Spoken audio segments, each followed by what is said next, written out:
I still remember the night I saw my father crying in the backyard, holding his throat like something inside him was breaking. I stood by the door and watched him try to sing, but the only sound that came out was a rough, painful whisper that did not sound like the man people used to call the golden voice. That picture of him, shaking and looking weak, has never left my mind. It was the first time I ever saw my father look like someone who had lost a battle he had been fighting alone for many years. That night did not start inside the backyard. It started earlier, inside our sitting room. Nipa took light, and the whole house became quiet in that kind of way that makes your mind pay attention to things you normally ignore. My mother was inside the bedroom folding clothes.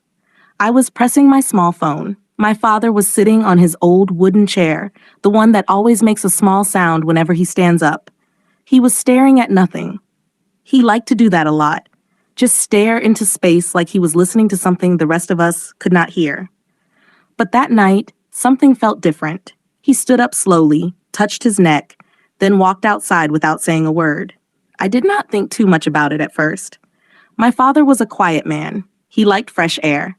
It was not strange to see him go outside when the heat was too much. What was strange was the sound I heard a few minutes later. A shaking kind of hum. A small broken tune. Something that sounded like someone fighting with his own voice. At first, I thought maybe he was coughing, or maybe a cat was crying near the fence. But the sound came again, and this time I heard the rhythm. I knew that tune.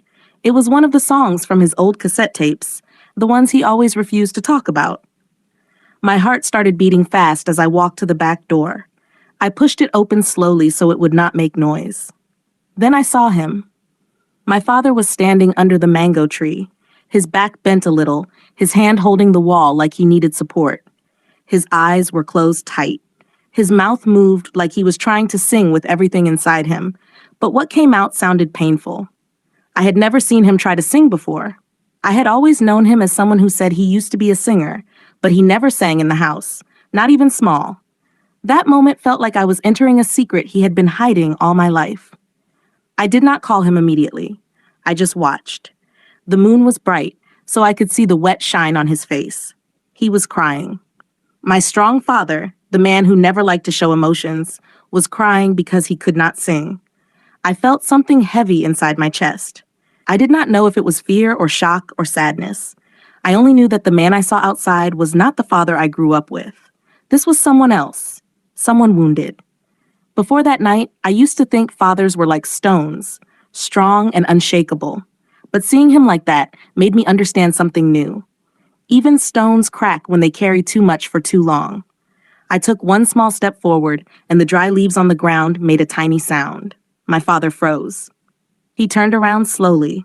When his eyes met mine, something in him broke completely. His shoulders dropped. He looked ashamed, like I had caught him doing something wrong. That was the night everything changed. That was the night I started learning the truth about who my father used to be, what he lost, and why he never wanted me to know. When he saw me standing there, my father wiped his face quickly with the back of his hand, but the tears were still there. His voice came out rough and tired as he told me to go inside, but I did not move. Something inside me refused to leave him in that moment. I walked closer until I was standing just a few steps away from him. He looked away from me like he did not want me to see the shame on his face. I asked him what he was doing outside and why he was trying to sing. He opened his mouth to talk, but no words came. His throat made one small painful sound, and he pressed his fingers against it like he was trying to hold the pain inside. He looked like someone who wanted to speak, but the words were afraid to come out. I had never seen him struggle like that before.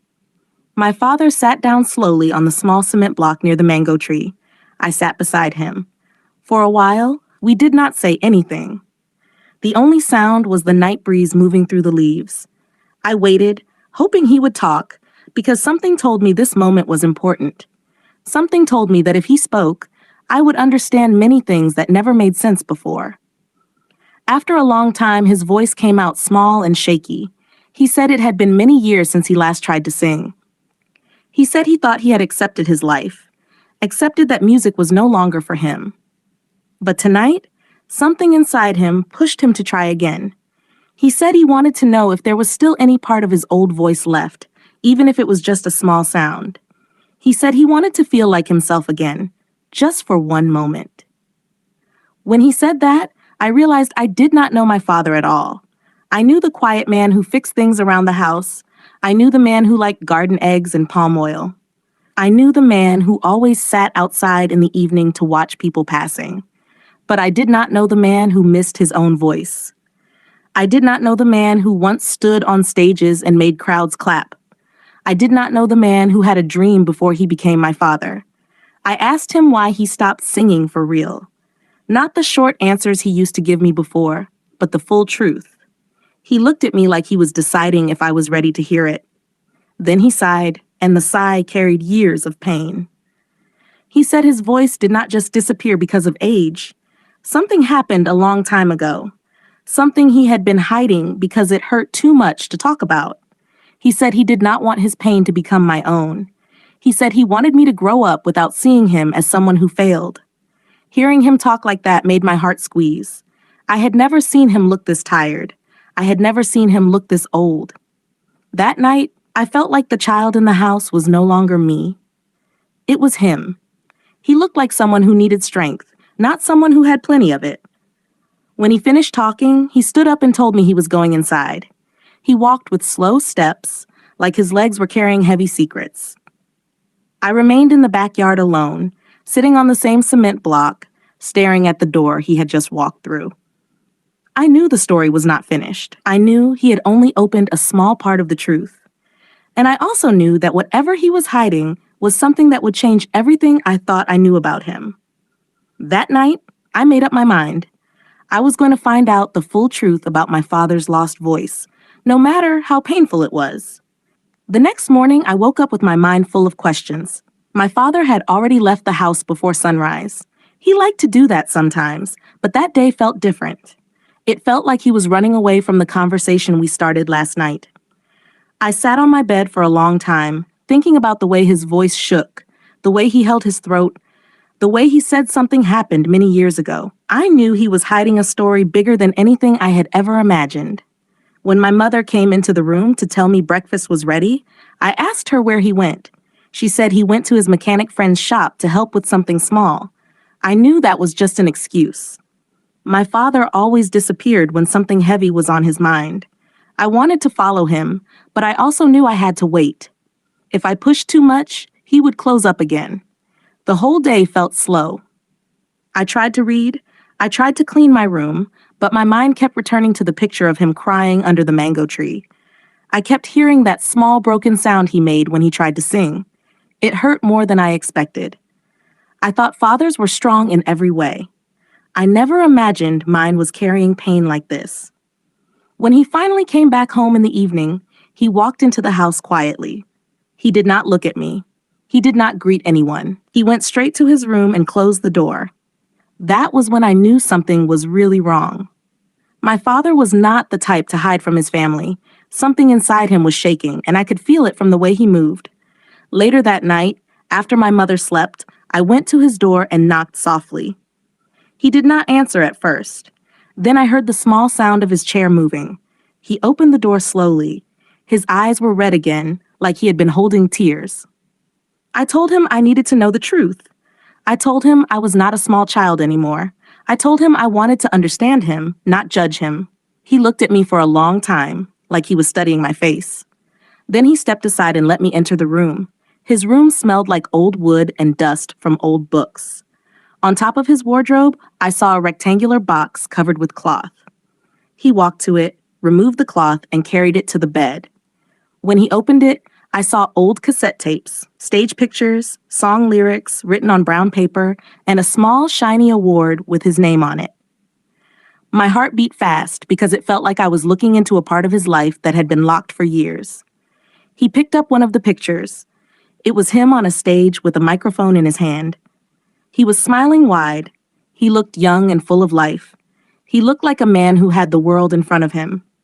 I had never seen him look like that, not even once in my whole life. He sat on the bed and told me to sit beside him. He held the picture carefully, like it was something fragile that could break. Then he started talking. He told me the story of the night everything changed, the night his voice got damaged, the night he lost more than a career, the night he lost a part of himself. He said it happened during a big show in Onitsha. The hall was full. People were shouting his name. His manager told him they needed that show to secure a major deal. Even though his voice had been hurting for days, he pushed himself because he did not want to disappoint anyone. When he reached the middle of the performance, his throat felt like fire. He tried to push through the pain, but the more he tried, the worse it became. Then, in front of hundreds of people, his voice cracked in a way that sounded like something tearing inside him. He felt sharp pain shoot through his neck. He could not finish the song. He had to walk off stage while the crowd watched in confusion. His manager shouted at him backstage. His label said they could not risk working with someone who was no longer reliable. That night, everything he built crashed. As he spoke, his voice broke again. I placed my hand on his. That was when he finally said the words he had been hiding for many years. He said that night was the last time he ever sang with a full voice, and he had been running from that memory ever since. After he finished telling me about the night his voice broke, the room became very quiet. I could hear the ticking sound of the small wall clock. I could hear my own breathing. My father sat beside me like someone who had just dug out a wound he buried a long time ago. His hands were shaking a little. His eyes were far away, like he was still standing on that stage in Onitsha, holding a microphone that betrayed him. I wanted to tell him something, anything, but no words came. I just sat there with him, feeling the weight of everything he carried. For the first time in my life, I understood that adults also hide pain the way children hide tears. I understood that sometimes silence is not strength. Sometimes it is fear. He closed the box of tapes slowly and pushed it back to the side of the bed. Then he said something that surprised me. He said losing his voice was not even the worst part. The worst part was how the people around him reacted. After that show, his manager dropped him like he was nothing. His record label refused to renew his contract. Even some friends he used to sing with started keeping distance. He said they treated him like he had become useless overnight. Then he told me something I never expected. He said a doctor had told him he had a chance of getting some of his voice back if he rested his throat for some months and did therapy. But at that same time, my mother was pregnant with me. They were struggling to pay house rent. My father had no job, no savings, no support. He said he had two choices. He could rest his voice and hope that one day he would sing again, or he could find any work he could do immediately, even if it meant destroying the little voice he had left. He said he chose us. He chose survival over dreams. He chose family over fame. He chose to work as a bus conductor for a while. Then he worked at a building site, then in a bakery, all the jobs that did not need a voice. He said he told himself that music could wait, but music never waited. By the time he finally went back to the doctor, it was too late. His vocal cords had been damaged beyond repair. I felt something heavy settle in my chest when he said that. I never knew how much he had given up to raise us. I never knew my life was built on sacrifices he never talked about. I looked at his hands, the hands that used to hold microphones and guitars, now rough and tired from years of hard work. I felt tears gather in my eyes and I blinked fast so he would not see. My father looked at me and asked if I now understood why he never tried to sing in the house. He said hearing music made his chest tight. He said watching his old tapes made him feel like he was looking at a ghost version of himself. He said he wanted to forget, but the pain never left. It only slept. Then he told me something that shocked me. He said the reason he tried to sing in the backyard last night was because he felt something missing inside him for many weeks. He said he did not know if it was age catching up or if it was regret waking up again. He just felt empty and wanted to hear himself one last time, even if the sound was ugly. He said when he opened his mouth and nothing came out the way he wanted, something inside him broke. He said that was why he cried. Not because of the pain in his throat, but because he realized he would never hear his own voice the way it used to be. He looked at me with eyes that carried sorrow and hope at the same time. He said he did not want me to see him as a weak man. He said he only wanted me to understand him. And that night, I finally did. I understood him in a way I never had before. I understood that my father was not just a man who lost his voice. He was a man who gave everything he had for the people he loved. I understood that the story of his voice was not a story of failure. It was a story of sacrifice. Days passed after my father opened up to me, but the story did not leave my mind. It followed me everywhere. When I washed plates, I thought about it. When I swept the compound, I thought about it. Even when I tried to sleep, the picture of him holding his throat under the mango tree stayed in my head. It felt like a door had opened inside me, and now I was seeing my father in a new way. Not as a man who kept quiet all the time, but as someone who had been carrying a heavy story alone. One evening, while cleaning the sitting room, I found a small cassette under the couch. At first, I thought it belonged to my mother, but when I picked it up and blew off the dust, I saw my father's handwriting on the label. It said, "My Last Song." I felt something jump inside me. I had never seen this tape before. I held it like it was something fragile. I knew I had to show him. I walked to his room and knocked gently. He opened the door halfway, looking tired from work. When he saw the cassette in my hand, his face changed. He froze. His eyes widened a little. Then he asked me where I found it.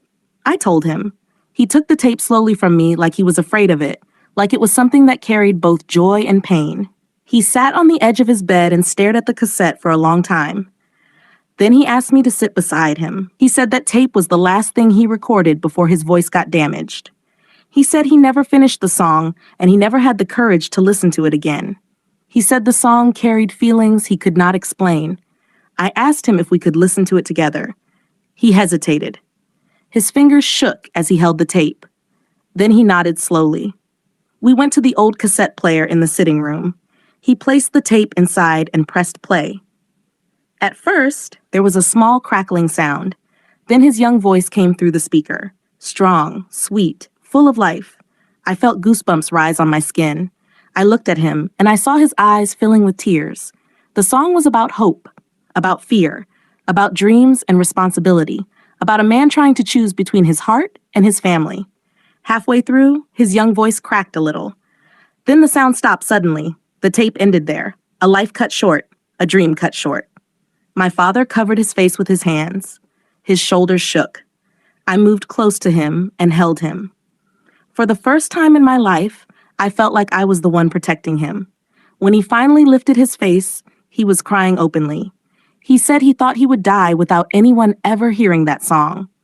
He said he always felt like that unfinished track was the proof that he had failed. But now, with me sitting beside him, listening with full attention, he said it no longer felt like failure. It felt like a story that finally found a listener. I held his hand and told him he did not lose his voice. He only changed the way he used it.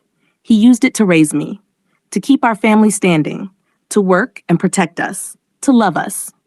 Maybe he could not sing anymore, but he never stopped being a man with a voice. That night after my mother slept, my father and I sat together in the quiet sitting room. No music played again. No words passed, but something inside the house felt lighter. Something felt healed.